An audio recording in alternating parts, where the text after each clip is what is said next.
Paulo escreve uma carta diferente, a carta a Filemon, uma carta muito mais pessoal, uma carta que tem uma ligação muito forte assim com esse caráter de gente que quer falar diretamente com o outro.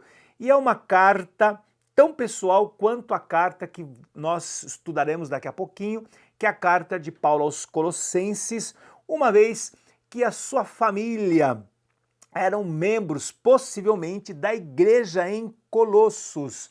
E do que se trata Filemon, né? Do servo que fugiu, servo fugitivo, o servo Onésimo. E aqui nós temos um escrito muito interessante, né? Esse escravo aqui que roubou os bens do seu senhor, né? Ó, passou a mão aqui e fugiu para Roma.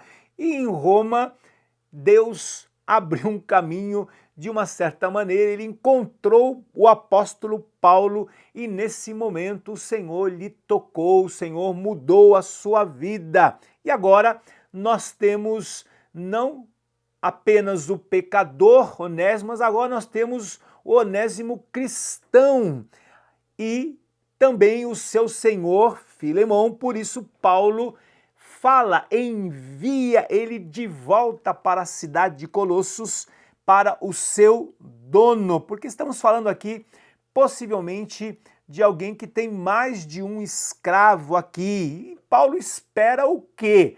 Que Filemon receba Onésimo de volta e ainda que lhe perdoe as falhas e que Paulo está ali à disposição para compensar se é que houve alguma perda financeira.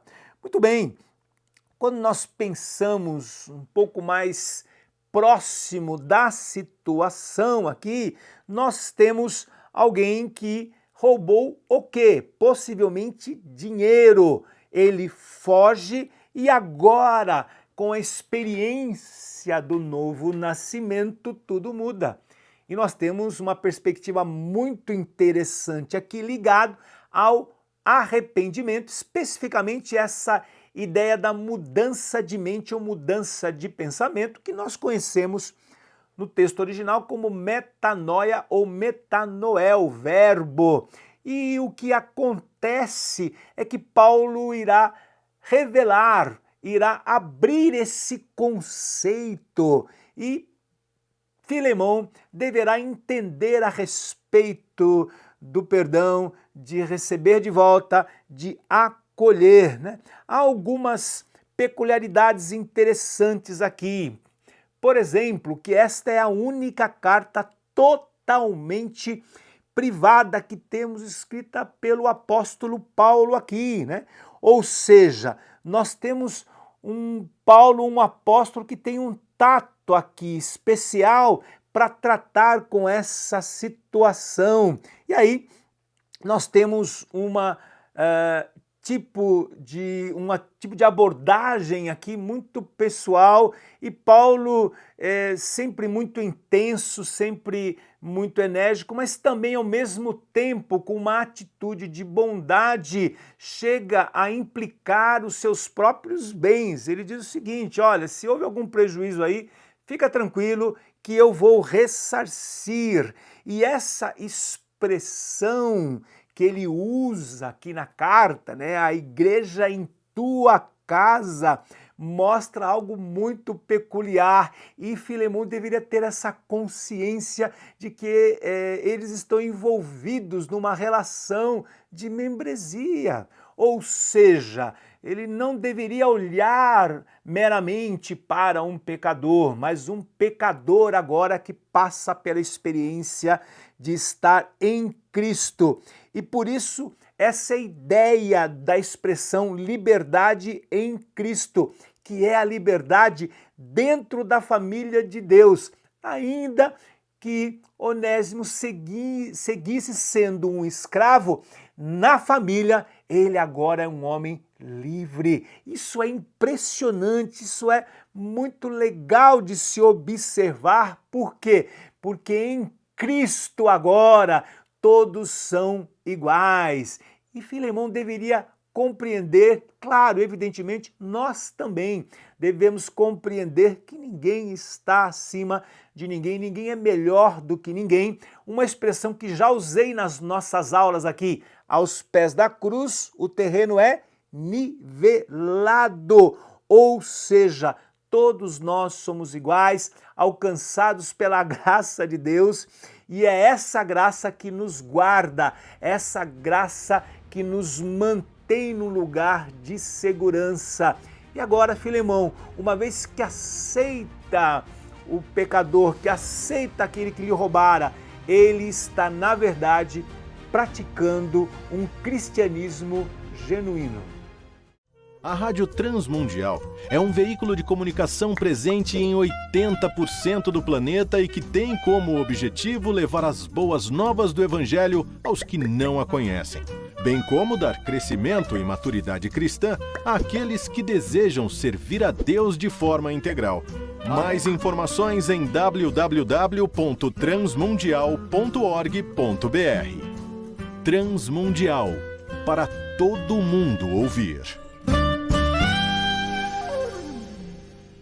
A Faculdade Teológica Batista de São Paulo tem a satisfação de receber você para entrar em sintonia com a nossa ministração bíblica, ministerial e abençoadora, que vai fazer diferença em termos de educação teológica para a nossa vida. Fique em sintonia conosco, aprofundando-se na Palavra de Deus.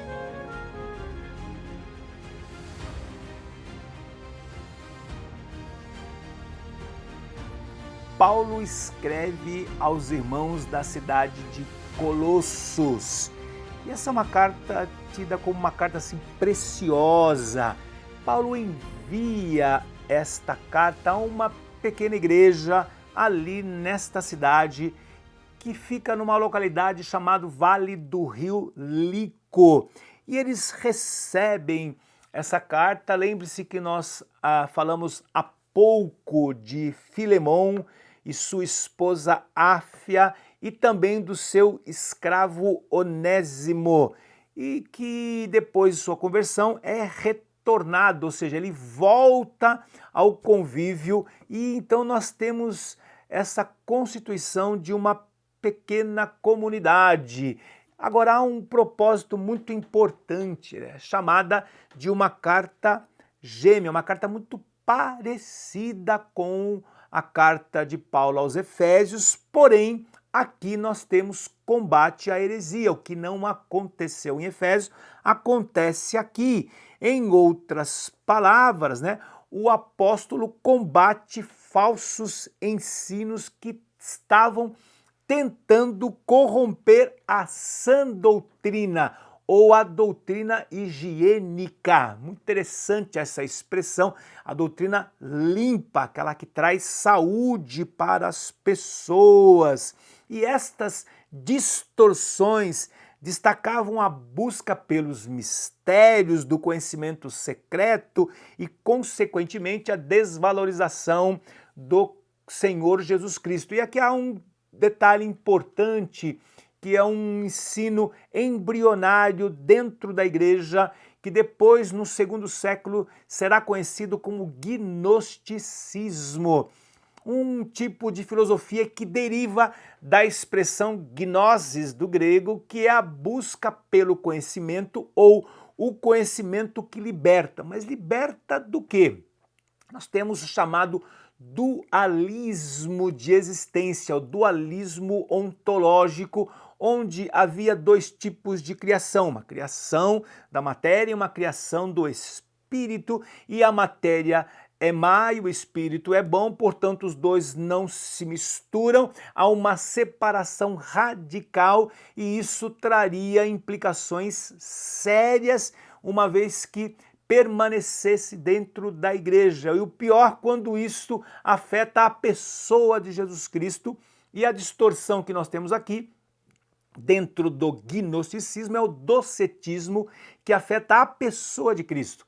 É por isso que nós temos um Paulo dizendo que o Senhor nos libertou libertou, né? O Pai nos libertou do império das trevas e nos transportou para o reino do Filho do seu amor, do qual nós temos a redenção, a remissão dos pecados, paga e leva junto. Não apenas nos liberta, nos arranca, essa expressão no texto original, mas ele também nos conduz em segurança. E então Paulo mostra para nós ali, né, um texto maravilhoso a respeito da pessoa de Jesus Cristo. Por quê?